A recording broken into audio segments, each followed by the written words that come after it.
Hello, you wonderful people, and welcome to another episode of Crime Centric. This being a show about crime dramas that I watch. For today's episode, I'm going to talk about the latest episode of The Cleaning Lady. A lot of really interesting things went down in this episode, so let's break it down. First and foremost, that's kind of a rough way to start the episode. Obviously, you have Tony and everyone else she was working with enjoying a high, like, you know, they're on a party bus, they're enjoying it, they're having fun. You know, it's like, right, congratulating Tony with everything with Luca, everything's going on up and up, but also it's like, you know, it's like, nah, celebrating us as moms, and then ice hits, and you're like, jeez, that sucks. And the moment it happened, you're like, there's no way this is a coincidence. It just happens because it's like, Tony's here. It's like, no, this is Garrett. It's got Garrett written all over. I knew it from the very beginning. And I don't know if too many shows ever really show you. I'm sure there have been, but I haven't seen too many that have really kind of showcased, you know, those conditions. And I don't know, you know, maybe someone would be like, oh, they're not that bad. Maybe the show hyperbolize it. Maybe you know, and maybe I'm just me. And I think maybe the point is to be like, that's probably very true to life of like how those conditions are and the way they're treated, that you are a number. You're not even a person. Like, they didn't even, like, it's like, you're asking, like, oh, we need medical assistance. It's like, yeah, I'm just doing my job. It's like, yeah, but you're also human. So you can, I think your job allows for some leeway. You can treat people like people, no matter what their status is. It's like, oh, they're, doesn't make them less than human. Like, you know, it's just like, don't treat them as just numbers to be shipped out. Treat them like the people they are. You know, it's like, oh, they wouldn't help out with Gabby's finger. And so Tony had to step in. There was the pregnant lady. And it's like, right, like if something isn't done, her baby might die. So the sad thing is, this is all a byproduct of Tony not working with Garrett. He's like, oh, you lied to me. So he pulled the trigger on this. And he's like, cool, like, I promised you I would deport you. Now he's using this as a scare tactic. He's got a buddy. He's like, don't worry. You're going to look after these two for me. It's going to be fine. It's going to be glorious. And the moment I was like, something's going to go wrong. I knew something was going to go wrong from the beginning. The moment he's talking to the dude, he's like, no, what? How the hell that dude's going to get sick? And then just be like, oh, I can't get in contact with him later. Shut up. Shut up. I was like, oh, Garrett, you suck so much. I get it. He's like, even trying to say later on, I'm the good guy. I'm not the bad guy in this situation. It's like, who you are is relative to Tony, because no matter how like messed up stuff that Armand has done, he's never hurt her in the way that you did in this moment. You're threatening not only her friends' children, her child in the process, because her child will basically stuck here because it would be up to Chris and Jazz to take care of Luca because she's with Fiona. Like, if her and Fiona get deported, there's no one else except for them, you know? And even Chris called up, like, their immigration lawyer, and he couldn't do anything. Garrett really screwed the pooch on this. He really screwed Fiona. It's like, once again, you want her to work with you? Don't be a complete and utter douche nozzle. Like, come on, like, the fact is, like, that's the thing of, like, how could you, it seems like it should be simple enough, like, oh, maybe if I'm a decent enough person to her, instead of, like, forcing her to help, maybe I should present options of, like, well, let me offer you something, because what is his offers? Oh, I'm going to take this away from you. Oh, I'm going to take away your opportunity. I'm going to take away you living here, take away the fact that your son could get treatment here.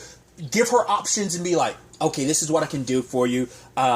I can work with it, like, because he probably doesn't, you know, I don't know the ins and outs of, like, a green card or a visa, like, all the ins and outs. He's manipulative enough to pull the strings for this. I'm sure he could string something along, but maybe that's out of his purview. Like, he doesn't have that high enough connection and weight to pull with people to make it, like, so that they could fix her status in the country.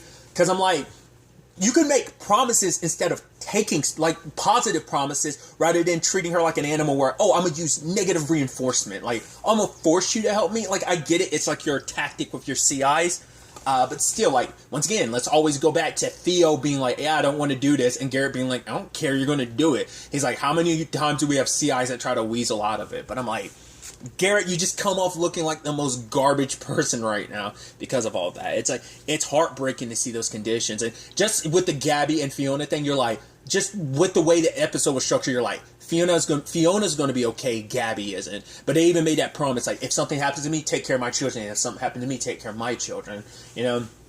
And Fiona trying to help Gabby by like, all right, like, close your eyes, focus, you know, where do you want, if you could go anywhere in the world, where would you want to go? And they like fantasize about Italy and like all of them, like, you know, them strapping young men that they meet and stuff like that, you know, trying to take their mind off of their current situation. Even when later on they're coming like, oh, we're looking for Fiona and Gabby. Who? Yeah, they don't know where to find them because they don't know them. They only know by number. Just like, oh. Because even Garrett recognizes how jacked up it is. He saw that little boy there and he's like, cool. Like, you know, it reminded him, like, not cool in that, oh, this is awesome. And cool in that, oh, that humanity came out of him in that moment because he looked at a little boy, probably thought, that kid's the same age as my son. It is kind of messed up. Like, he recognizes how jacked up it is. Even more how jacked it is that he put Tony and Fiona and Gabby in that situation. I mean, let's go ahead and jump to the end. Gabby not even making out of it. That sucks. At least her children would be taken care of in some shape or form because Fiona was like, yeah, I'll take you because like her sister-in-law or whatever lives in Texas. Or her sister-in-law lives in Texas, and she wanted to make sure she could at least get her kids there, and Fiona promised to do that. So Fiona's definitely going to have questions when it's like, wait, how'd you get out? 2, why are you with this FBI agent? So Fiona might actually get super pissed next episode, because she might be like, whoa. So the reason why we got caught was because of you, Tony. This is because of you. It's like she's probably going to explain like, all right, the person I work for, I've been making some extra money. If it wasn't for him, I wouldn't be able to take care of Luca. But it's like, okay, I get that, but also you threaten me and my family in the process, even though we're supposed to be family. And it's like, also, what about Gabby? Gabby wasn't fortunate enough, you know.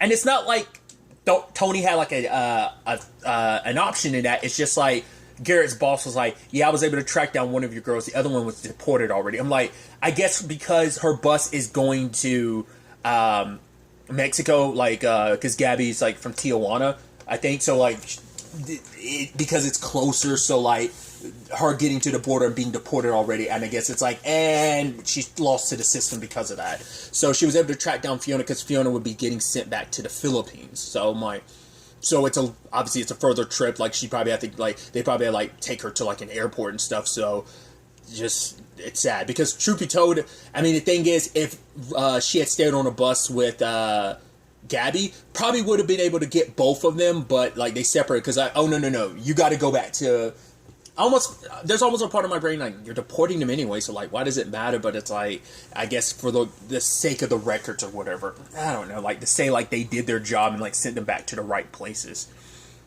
Hell, even that douchebag cop lady who was like, oh, like, boop. And Fiona's like, no, like, I have a name. And she's like, yeah, but I don't care. I'm just doing my job. And just, it's just a heartbreaking situation. It's like, I can't even imagine, dude. You know, I consider myself fortunate enough to be a citizen in this country and not have to go through that. I should consider myself lucky any day that I'm not under those circumstances of like, right, situations force you to like, you know, because that's that thing of it. Like, yeah, you just kind of get, you know, people aren't just part of a statistic. People aren't just part of a group of like, oh yeah, you're just someone that's illegal. Like, every person who does that, it's coming here for a reason, escaping, you know, maybe like a war-torn country, poverty, coming here for a new opportunity, the American dream, an opportunity to make money, to take care of their family, to send money back home because their family can't come with them, or save up enough money to bring the family with them. Like, the thing is, everyone has their story, you know, but, you know, it's just sad. It's just kind of like, yeah, everyone there is like, oh, we're just lumped in as, quote, like, elite people who are here illegally. That's all it is. But, like, every single person that were, like, in those cages was, you know, in those cells are just, are people too. Are with their own story, each circumstances. That pregnant woman, because she was, like, on her way to the hospital. She's like, I'm, like, 9 weeks pregnant or something. And she was like, I was on my way when I got pulled over. But, yeah, that's mainly on that side of things. Obviously, on the flip side of this episode, there's the conversations, obviously, about Tony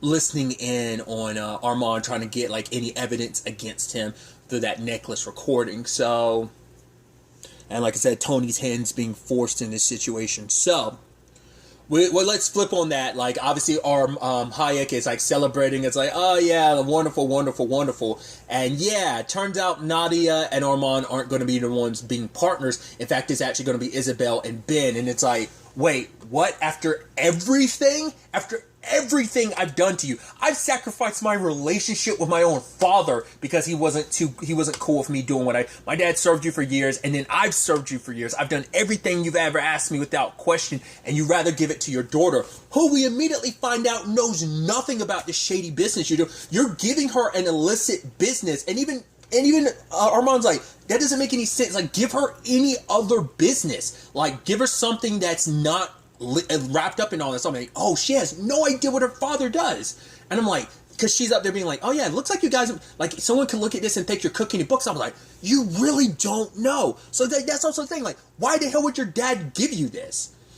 Like, he's putting Armand in a very, like, unfortunate situation. Does he know something that, like, Armand doesn't know that he knows? Like, why would he do that? Like, is this supposed to be retribution of, like, because you kind of superseded me with the whole Tony thing, and she's alive and everything? Yes, I owe her, but still, is this punishment for that? Like, why is he doing that? Because I get it. She's your daughter. You're always going to put your flesh and blood first. I mean, granted, it's funny because it's like, yeah, your son thought he was going to get the keys to the castle when in actuality you shipped him back home to join the military to fight for your home, you know? So he wasn't excited about that. He was almost like, wait, what? He was almost got whiplash with just how quickly his head turned, like, what? So I guess that's why we haven't seen him since the wedding, because he'd already gotten shipped back home, maybe. Or maybe he's just around and just we haven't seen him. It just hasn't happened yet. We'll see. Because they haven't really talked about it, but Nadia's not too happy, and neither is Armand about this, because Nadia's like, oh, you didn't push hard enough, but he's like, I did. Like, what more do you want me to do? And then they find Isabel checking out the records and stuff, and so he's like, yeah, let me see you out. And so Nadia's frustrated because, like, she's put in so much time and effort, because she even said, like, oh, what are we going to do? Be like, we're partners and we help make this what it is, but we continue to be seen as a help. That's the thing. I said that in the wedding episode, in that episode, like, that was like 2 episodes ago. I said it then. The way Hayek was like, oh yeah, go do this. He's like, no, I'm gonna whistle it. He's like, and then Nadia's like, oh no, you go, you'll be back fast enough. Like, she thought she was still inner circle or something like that, like, because she was smooching up to Hayek, but it's like, no, I guess because of her connection to Armand, it's like, she's like, yeah, I will always be seen as a help because Armand is to help, so, you know, it doesn't matter. Help by association, essentially. It's like, I will always be viewed in that light because I'm tied to him, because no matter what he does in Hayek's eyes, you will always be the son of help. So that makes you help yourself, you know, no matter what. Like, you know, he treats you like a son, but you were just, you know, he always viewed you that way, and it's only now that Armand's eyes are fully open to it. I mean, especially after he found out that Tony finally told him the truth. It's like, okay, because they open up, because he talks about, like, no, listen to me complaining about my circumstances, and you got Luca. Your son's going through everything. She's like, no, he's doing good. Like, but how is he doing? Like, is he aware of everything? But it's like, no, my son's just like, you know, now it's like he's playing with dinosaurs and stuff. Like, to him, it's just like any other day. Like, this is all he's known. So, but it is like him keeping, like, so he's not aware of, like, his circumstances in the grand scheme of things. Like, I think he's aware enough to know, like, okay, my situation's different from other kids, but he's still at that young enough age where I think it's not, like, it hasn't permeated, like, the bubble that is, like, him being like, no, this is my circumstances, I know what they are. Like, I don't think until he gets older will he really kind of fully understand everything. And so, like, you know, it's like, yeah, he's a good kid, but, like, you know, Armand's like, no, like, Luca's Luca, like, he's a special case, you know, because, like, obviously, like, you know, he's a strong kid, you know, having a mom like Tony, and she's like, all right, I'm going to tell you the truth, the FBI, and she spilled everything. I was like, okay, now Tony is finally choosing a side. You know, but once again, she was kind of playing both sides. She was like, I was scared, and I was like, how long were you going to keep this up? Eventually, she was going to have to choose a side, and she chose Armand because she's like, one, she knows he didn't kill Theo. She actually knows who did. Two, she knows, Armand is the only one that helped out, because no matter, once again, all Garrett ever did was threat. Armand's actually helped her out. It's like, Luca wouldn't be in a situation right now. He wouldn't be in a better situation of the bone marrow transplant allowed him to allow his liver to recover. So yes, Armand has done some evil, but it's led to good in the end. Garrett's just like, oh, I've done some evil for the sake of good, you know, so they're both just on opposite sides of the spectrum. You know, two wrongs don't make a right situation, you know, right. But I think Garrett thinks if he does enough wrongs, he will eventually circle back around and be on the right path again. But still, the ends justify the means type of thing. So luckily they got most of what was off the laptop, but there's still enough there to give Garrett, because ultimately Armand decided, like, oh, he's going to help Tony out, but he's like, I am not going to jail, which Tony doesn't want him to.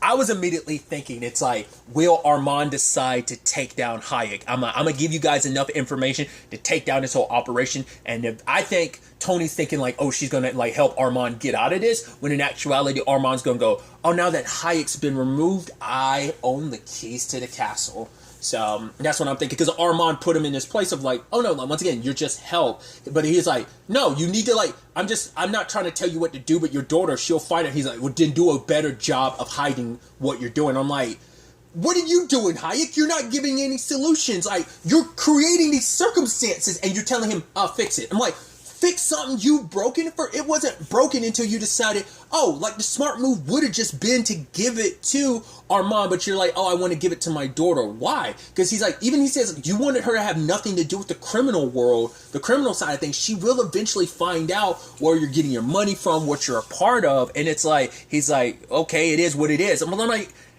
he's like, so why are you acting like it is what it is, but then immediately telling him, well, do a better job of making sure she doesn't find out, because if she does find out, Hayek will take it out on Armand. It's like, oh, this is your fault. It's like, this guy is crazy. Like, what do you want? If I was Armand, I'm like, what the fuck do you want from me, dude? Like, I can't decipher the madness that you're kind of putting me through. I don't get it. Like, why are you putting me through this? That's why I'm like, he has to know something. Like, do you know that Armand kissed Isabel or something like that? Like, what? Why are you doing this? It's almost like you're torturing him, because it almost felt like he was like, because at first Isabel was like, wait, you didn't tell him? He's like, no. And then he breaks the news like, yeah, I'm sorry, but you know, I'm giving it to Isabel and Ben. I need you here. It's like, yeah, it's just, he wanted to put it in a tactful way until he didn't need to put it in a tactful way anymore, and just goes, no, this is where you belong. You are the help. Know your damn place. So, like I said, I think Armand's going to come out the bigger bad in this, because I think he's going to swoop in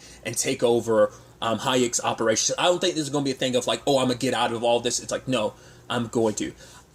He never denied it, so he might have been the one that called in the hit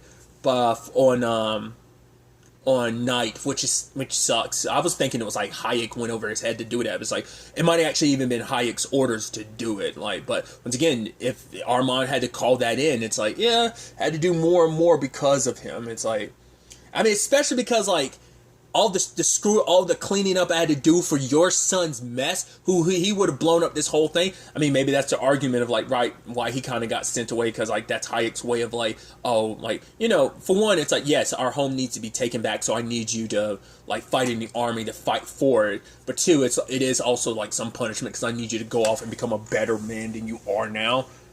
I don't know. It's just like, it's, you know, because Isabel is his princess, so like, she definitely gets way different treatment than like Armand or his son.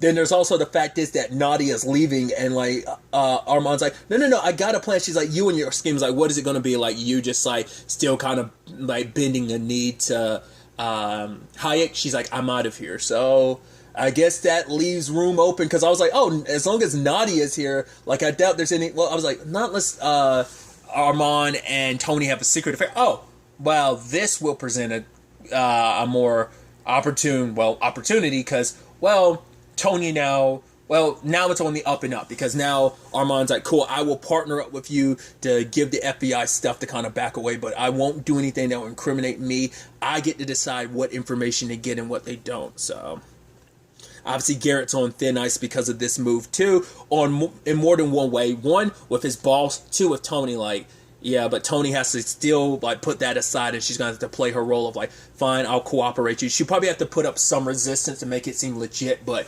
she's doubled and triple agenting.